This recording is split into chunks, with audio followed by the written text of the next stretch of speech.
minutes. Brigida?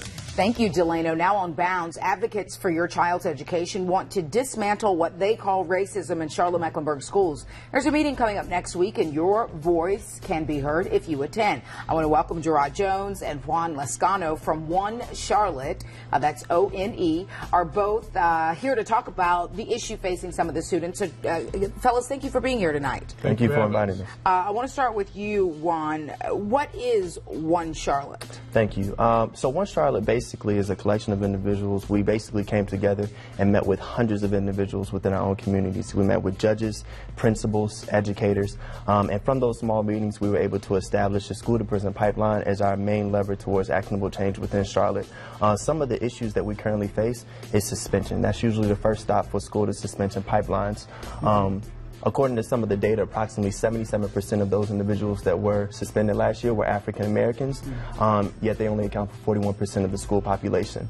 And to even elaborate a little bit more really quickly, that would account to approximately 19,000 African American males in comparison to about 2,200 of their white counterparts. And so the problem that you say we are seeing in CMS is this pipeline to prison. School to prison pipeline. Yes. School to prison pipeline. Got it. Okay, so over to you, Gerard. What needs to be done about this? Well, we need to bring a concept called restorative justice to CMS. And restorative justice is really a communal approach to the students being suspended, but we treat them with respect while reintegrating them into the community, right? So what this looks like into our schools is you have different practices such as mentorship programs, community building activities such as community service, and peer mediation on conflicts that arise in the everyday school life, right? And so that's what we want to bring to Ann Clark.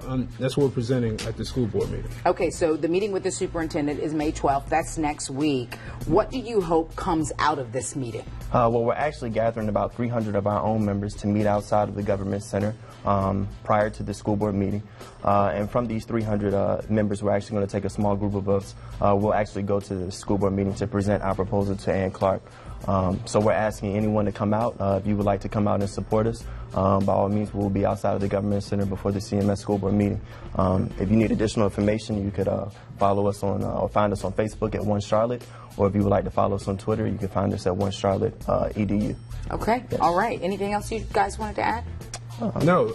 Well, we did want to add that where restorative justice was implemented, there has been great results, right? There was a reduction in suspension. There was a reduction in expulsion rates. There was a reduction in conflict within the schools. So that's why we're showing up 300 strong, as Juan just said, to make sure that Ann Clark knows that the community is behind us and that she gives us an answer that night. Okay, we want to put up the information about this meeting happening next Tuesday, May 12th at the Government Center. That's downtown East 4th Street at 6:30 p.m. You heard Juan and Gerard saying that they are going to meet outside beforehand. But if you want more information, log on to WBTV.com right now. Be sure to check in the Web Extra section under the Home tab. Gerard and Juan, we appreciate your time tonight and shedding light on what is clearly an important issue when it comes to our students within CMS. Thank you. Thank you for having us. Absolutely. Delano?